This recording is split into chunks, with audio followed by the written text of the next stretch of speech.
చందుర్తి మండల కేంద్రంలో కాంగ్రెస్ పార్టీ ఆధ్వర్యంలో ఆదివారం BRS party working president KTR MLA Jagadishwar Reddy గార్ల దిష్టిబొమ్మను దహనం చేయడాన్ని తీవ్రంగా నిరసిస్తూ బదులుగా బీఆర్ఎస్ పార్టీ చందుర్తి మండల శాఖ ఆధ్వర్యంలో రాష్ట్ర ప్రభుత్వంతో పాటు సీఎం రేవంత్ రెడ్డి దిష్టిబొమ్మ దహనం చేయడం జరిగింది. ఈ సందర్భంగా మండల అధ్యక్షులు మేకల ఎల్లయ్య, మాజీ ఎంపీపీ చిలుక పెంటయ్య, మాజీ ఏఎంసీ చైర్మన్ డప్పుల అశోక్ మాట్లాడుతూ అసెంబ్లీ ఎన్నికల్లో అలవి కాని హామీలతో అధికారం చేపట్టిన కాంగ్రెస్ పార్టీ ప్రజలకు ఇచ్చిన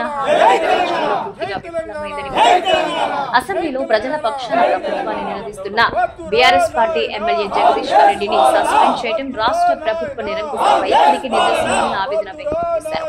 ప్రజాస్వామ్యంలో సుపరిపాలనతో ప్రజల మనసు గెలవాలని ప్రశ్నించే గొంతులు నొక్కుతూ ప్రతిపక్షాలపై దాడులు చేయడం శోచనీయమన్నారు. అధికారంలో ఉండి ప్రతిపక్ష పార్టీ నాయకుల దిష్టిబొమ్మలు దహనం చేయడం కాంగ్రెస్ పార్టీకే చెందిందని విమర్శించారు.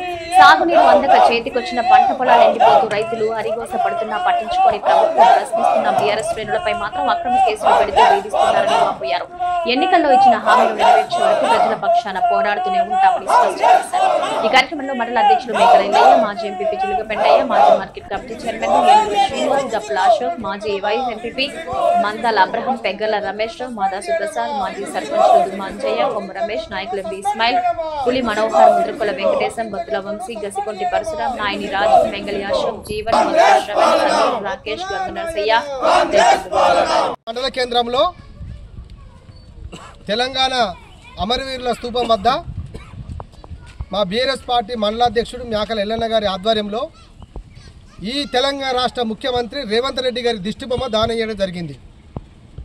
ఎందుకోసం అంటే తెలంగాణ ప్రజలకు మాయమాటలు చెప్పి రైతులను, కార్మికులను, మహిళలను రకరకాలుగా ప్రలోభాలకు గురి చేసి ఆరు గ్యారంటీలు అని చెప్పి రైతులకు రైతు బంధు డబల్ చేస్తామని, తులం బంగారం ఇస్తామని, మహిళలకు 2500 ఇస్తామని రకరకాల 420 హామీలు ఇచ్చి దొంగచాటుగా ఇక్కడ రాష్ట్రంలో ముఖ్యమంత్రి సీట్లో కూర్చున్న రేవంత్ రెడ్డిని ప్రశ్నిస్తున్న మా బీఆర్ఎస్ ఎమ్మెల్యేలను ఇవాళ ప్రశ్నించే గొంతులను ఈ తెలంగాణ రాష్ట్రం మొత్తం అణచివేతకు గురి చేస్తూ ఉన్నాడు. అదేవిధంగా ప్రశ్నించే వారిని అనేక రకాల ఇబ్బందులు పెడుతున్న సందర్భాలు మనం చూస్తూ ఉన్నాం. తెలంగాణ కోసం ప్రాణాన్ని అరిచేతిలో పెట్టుకుని ప్రాణత్యాగానికి కూడా లెక్క చేయకుండా పోరాటం చేసి సాధించిన తెలంగాణ రాష్ట్రంలో కేసీఆర్ గారిని ఇష్టం వచ్చినట్టు దూషిస్తూ రకరకాలుగా ప్రజలను తప్పుదారి పట్టిస్తూ 6 గ్యారంటీలు ఎక్కడ అడుగుతారో అని ఈ యొక్క సభను కానీ తెలంగాణ రాష్ట్ర ప్రజలను తప్పుదారి పట్టించడం కోసం ప్రశ్నించే గొంతులను నొక్కడం జరుగుతూ ఉంది. మొన్న జగదీష్ రెడ్డి గారి సస్పెండ్ మేము నిరసిస్తూ ఈరోజు రేవంత్ రెడ్డి గారి దిష్టిబొమ్మ దానం చేసినాం. బిడ్డ, తెలంగాణ రాష్ట్రంలో మీరు ప్రశ్నిస్తే ఒక బాల్ను నేలపై ఎంత స్పీడ్గా విసిరితే అంత స్పీడ్గా ఎగురుతూ ఉంటుంది.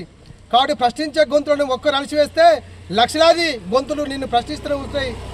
నీ రాజ్యాన్ని నేల కూర్చేంత వరకు ఈ తెలంగాణ ప్రజలు ఊరుకోరు.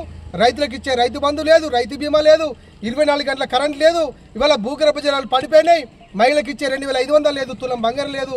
ఇవి ఎక్కడ ప్రశ్నిస్తారో అని చెప్పి ఇవాళ ప్రశ్నించే గొంతు నొక్కుతా ఉన్నాం.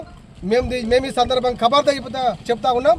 ఈరోజు రేవంత్ రెడ్డి గారి దిష్టిబొమ్మ దానం చేసిన నిరసనగా అధికారం చేపట్టి 15 నెలలు గడుస్తున్నటువంటి రేవంత్ రెడ్డి సర్కార్ ప్రజలకు ఇచ్చిన మాట నెరవేర్చడంలో విఫలమైందని బీఆర్ఎస్ ప్రధాన ప్రతిపక్షంగా అసెంబ్లీ వేదికగా రాష్ట్ర ప్రభుత్వ వైఫల్యాలను ఎత్తి చూపుతున్నటువంటి క్రమంలో మాజీ మంత్రివర్యులు ప్రస్తుత ఎమ్మెల్యే అయినటువంటి జగదీశ్వర్ రెడ్డి గారిని ఎదుర్కోలేక సస్పెన్షన్ వేయడం ఇది ప్రజాస్వామ్యానికి గొడ్డలిపెట్టు లాంటిది. గౌరవ స్పీకర్ గారిని ఎక్కడ దూషించినట్టుగా లేకపోయినప్పటికీ కూడా వారిని ఈ రాష్ట్ర ప్రభుత్వం కక్షపూరితంగానే సస్పెండ్ చేసిందని భావిస్తూ మేము ఈరోజు ఈ రేవంత్ రెడ్డి గారి దిష్టిబొమ్మను దహనం చేయడమైంది.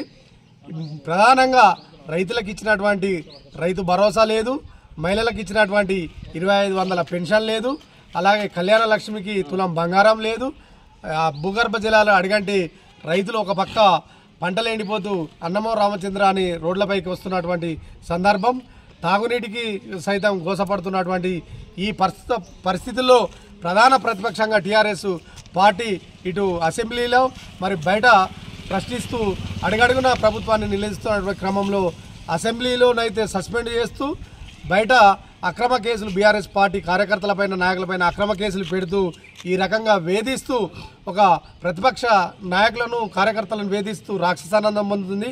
ఈ ప్రభుత్వం ఎప్పటికీ ఉండడానికి రాలే. కేవలం 5 ఏళ్లకు ఒకసారి ఏ ప్రభుత్వానికైనా అగ్ని పరీక్షనే. ఇవాళ 15 సంవత్సరాలుగా కాలం వెల్లదీస్తున్నారు తెలంగాణ ప్రజలు. ఈ ప్రభుత్వానికి రోజులు దగ్గర పడ్డాయి.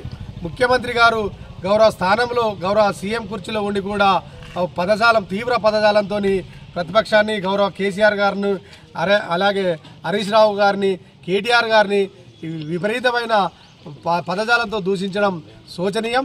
ఇప్పటికైనా ఈ ప్రతిపక్షాన్ని ఏ విధంగా వేధిస్తామనేది కాకుండా ప్రజల మన్ననలు పొందే పాలన అందించాలని మేము చందుర్తి మండల బీఆర్ఎస్ పార్టీ పక్షాన డిమాండ్ చేస్తూ ఇలాగే ఈ పాలన కొనసాగితే కేవలం బీఆర్ఎస్ పార్టీ కాకుండా యావత్ తెలంగాణ ప్రజానీకం రేవంత్ రెడ్డి ప్రభుత్వానికి కాంగ్రెస్ ప్రభుత్వానికి ప్రజల్లో తిరగలేని పరిస్థితులు వస్తాయని హెచ్చరిస్తూ ఈ కార్యక్రమంలో వివిధ గ్రామాల నుండి తరలివచ్చి పాల్గొన్నటువంటి బీఆర్ఎస్ పార్టీ కుటుంబ సభ్యులందరికీ పేరు పేరున ధన్యవాదాలు.